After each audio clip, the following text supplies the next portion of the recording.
Hello, Biblionauts. This is Grex, and just like any other poet at any point in history, I love attention. So if you haven't subscribed, please subscribe so that I can get all of your attention. Now, I'm still reading Seamus Heaney. I will never know which is the right translation. And I just wanted to just read a few of my favorite poems from this book. Which is basically the late poems since he died in 2013, and hopefully get some of yours. You don't have to write me the whole poem, you don't have to send me an audio reading it a cappella, but if you could just tell me the title of your favorite poems from this author, that would be cool because I'm getting to know him. I read his translation of Beowulf. That's how I discovered Seamus Heaney, honey, how, no idea of the actual pronunciation, whatever. But I am not loving his poems as much as his translations, which there are many extracts of his translations here. My favorite one is the Aeneid one, the poem from Horace. Of course, that's my favorite poem from Horace so far because it's the only poem from Horace that I have read or that I remember. And yeah, that's it. Tell me poems from Seamus Heaney. Otherwise, I'll go to your house and I'll drag you out and I'll shoot you in the head. Okay, this is obviously not prepared as always, so I'm just gonna go through page by page. Seeing Things, page number 7. Seeing Things. And of course, remember, my English is not my first language, and the reading of this poem is not going to gonna be delightful for your ears. Maybe for your brain if the poem is good, but don't expect the best reading that you've ever seen. Maybe the second. In his boffin on a Sunday morning, sunlight, tar smoke, seagulls, boat sleep, diesel. One by one we were being handed down into a boat that dipped and silly-sallied, scarsomely every time. We sat tight on short cross benches in nervous twos and threes, obedient, newly closed, nobody speaking except the boatmen. The gunwale sank and seemed they might sip water any minute.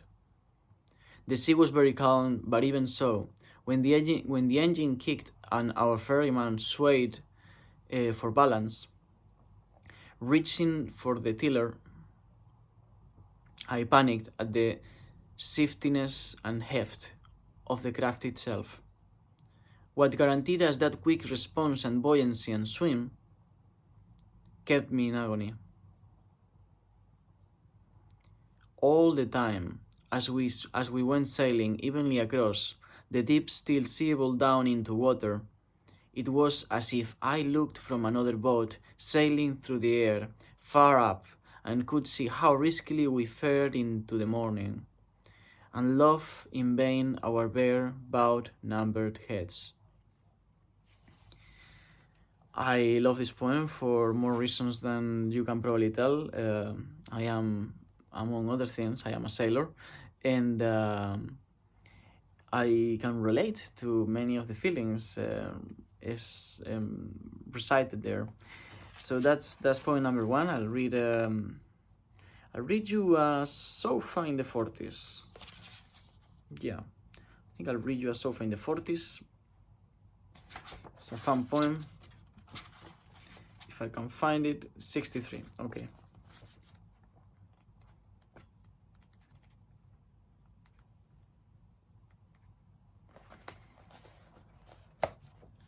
This is a longer poem.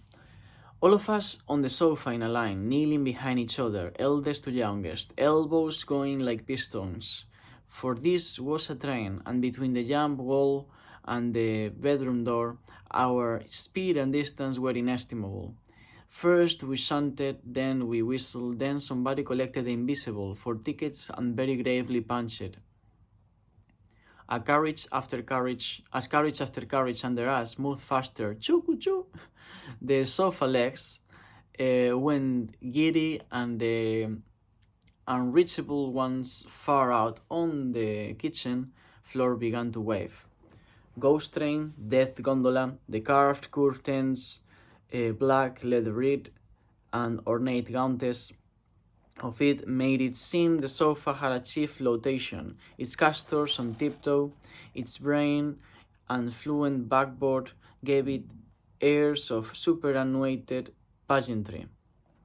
When visitors endured it straight-backed, when it stood off in its own remoteness, when the insufficient toys appeared on it on Christmas mornings, it held out as itself, potentially heaven-bound, earth-bound for sure, among things that might add up or let you down. We entered history and ignorance, under the wireless self. GP high, sang the riders on the range. Here is the news, said the absolute speaker. Between him and us, a great gulf was fixed where pronunciation reigned tyrannically. The aerial wire, swept from a treetop down through a hole bored in the window frame. When it moved in wind, the sway of language and its furtherings swept and swayed in like nests in water, or the abstract lonely curve of distant trains, as we entered history and ignorance. We occupied our seats with all our might, fit for the uncomfortableness. Constant was its own reward already. Out in front on the big upholstered arm, somebody craned to the side. Driver, fireman, wiping his dry brow with the air. One who had run the gauntlet. We were the last thing on his mind. It seemed we sensed the tunnel coming up, where we'd pour through like unlit carriages through fields at night. Our only job to sit, straight eyes ahead, and be transported and make engine noise. I feel like he really knows how to end the poems. So it's I always have to reread them to make sure that I like them, and it's not that I just love the last couple of verses, because he always has some bullet verse that has disproportionately more power than the others. And then I will read The Human Chain, page 190.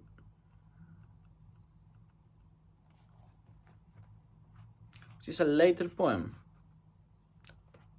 It's dedicated to Terence Brown. Seeing bags of meal pass hand to hand in close up by the aid workers and soldiers firing over the mob, I was braced again. With a grip on two sack corners, two packed wads of grain, I'd worked two lags to give me purchase, ready for the heave. Ready, the eye to eye, 1, 2, 1, 2, upswing onto the trailer. Then the stop and drag and drain of the next lift, nothing surpassed. That quick and burdening day's break, truest payback. A letting go which will not come again. Or it will, once and for all. I feel like I didn't do a really good job reading that one over there. So I'm gonna read one more poem. Just to make it up to you. Let's see. I'm looking for some poem that I have underlined so that I am not making you read something that you might not want to hear. The pillow. Come on. Don't let me down. From electric like lupins and birds. Lupins, yes. 121.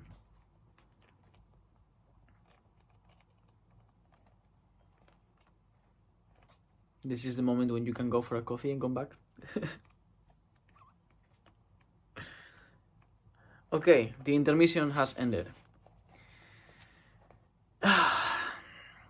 They stood for something, just by standing, in waiting, unavailable, but there for sure, sure and unbending, rose-fingered dawns and navy midnight's flower, seed packets to begin with, pink, azure, shifting lightness and a small jittery promise, looping spires, erotics of the future, lip brush on the blue and earth's deep perches. Oh, pastel turrets, pots and tapering stalks that stood their ground for all our summer wending, and even when they blanched would never bulk, and none of this surpassed our understanding. I guess it's speaking about spring. Yeah, the Purge is also it's also about rivers, and I think it's nature. Yeah. I love how it starts. They stood for something just by standing, in waiting, unavailable, for there, for sure, sure and unbending. This guy is very quotable, and very stealable. I feel like that the students stood for something just by standing could be pretty much taken from there and put in any book. You could put it on War and Peace in the moment they're standing before war, something like that. But yeah, I think this is my Poetry Thursday entry for this week, and I will see you next week with a different poet. Maybe I will return to the English poetry anthology. Maybe I will go back to my canon, since I have quite a few poems to transcribe into it.